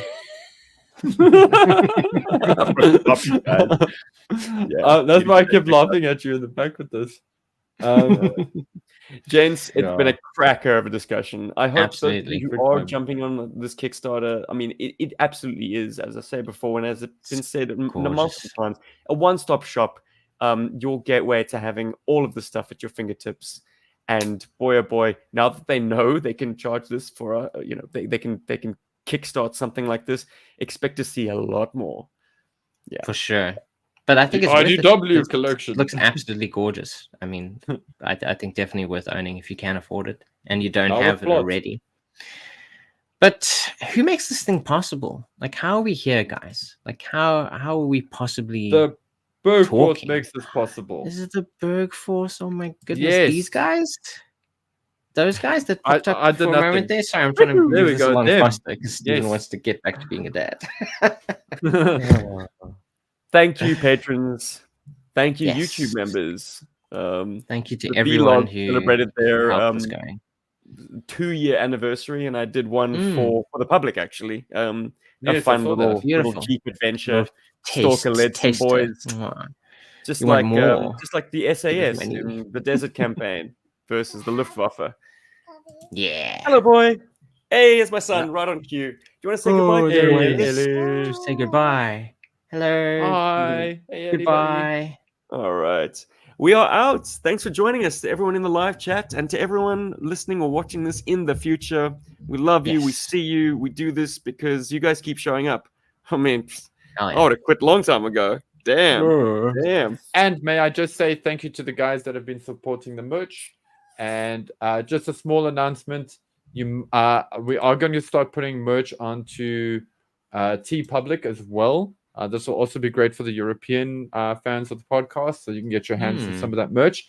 I'm just waiting for some of it to be approved. They've got a long approval process, so I will let you know when that happens. Cool, Steve, you can take us away, man. Good. He's busy, my man. Just showing Elliot the hammer, which he was toy hunting with me all weekend, and man, did we get dog tired, hey boy. You guys were so tired. That's so all right. We're out. Thanks for joining us. Bye-bye. Goodbye. Goodbye, everybody.